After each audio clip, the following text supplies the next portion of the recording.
বিরতির পর স্বাগত। রাজ্যে নেশা বাণিজ্যের রমরমা। প্রতিনিয়ত রাজ্যের বিভিন্ন জায়গা থেকে নেশা সামগ্রী বাজেয়াপ্ত করা হচ্ছে এবং যারা এই নেশা বাণিজ্যের সাথে জড়িত তাদেরকে বিভিন্ন ধারায় কঠোর থেকে কঠোরতর শাস্তি প্রদান করা হচ্ছে। কিন্তু তারপরেও এই ধরনের নেশা বাণিজ্য কিন্তু রাজ্যে অব্যাহত রয়েছে। আবারও একই ছবি, একই অভিযোগ উঠে এলো নন্দননগর থেকে।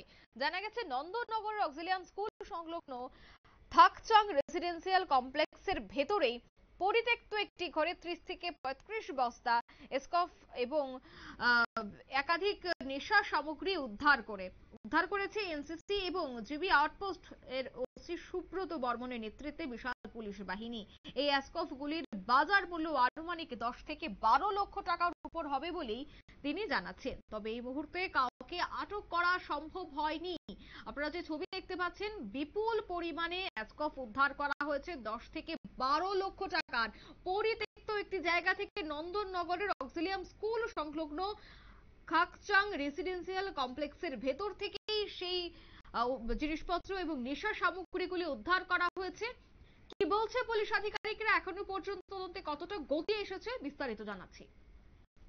একটা খবর আছে, কিছুক্ষণ আগে আমাদের কাছে একটা খবর আসে যে খাকসাং যে কমপ্লেক্স আছে, এই কমপ্লেক্সের ভেতরে জঙ্গলে একটা ঘর আছে, পরিত্যক্ত ঘর, কনস্ট্রাকশনের জন্য ওইটাতে মালামাল রাখতো।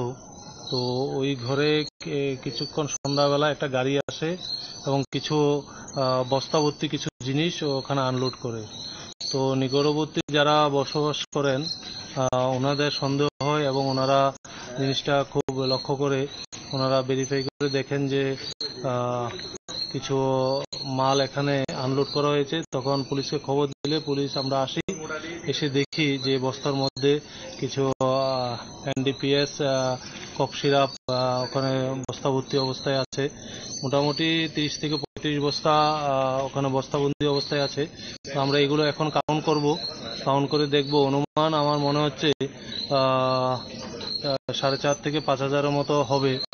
তো আমরা এগুলো কাউন্ট করে সিজ করব এবং সিজ করার পর আমরা দেখব এগুলো কোথায় থেকে এসেছে, কে রেখেছে, সেটা আমরা তদন্ত করে বের করব। আচ্ছা, যে ঘরের মধ্যে এগুলি পাওয়া গেছে, এখনো দিয়ে মালিকের পরিচয় বা নাম পাওয়া গেছে কিছু? না, এখনো পর্যন্ত নাম পাওয়া যায়নি, কিন্তু ওনার পার্শ্ববর্তী একটা কনস্ট্রাকশন হচ্ছে, দীর্ঘদিন ধরে কাজ বন্ধ। আজকে হঠাৎ করে 2-3 জন লোক এসে মালগুলো আনলোড করে। তো নিকটবর্তী পার্শ্ববর্তী যারা ছিলেন ওরা জিজ্ঞাসা করাতে ওরা বলে যে কনস্ট্রাকশনের কাজ কালকে থেকে শুরু করব।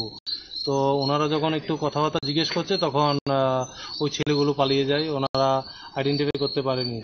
তো আমরা এটা তদন্ত করে বের করব কে এসেছিল, কোথায় থেকে মালগুলো এসছে, সেটা আমরা তদন্ত সাথে বের হবে। বাজার মূল্য কত হবে আনুমানিক? আনুমানিক বাজার মূল্য 10 থেকে 12 লাখ টাকার মতো হবে।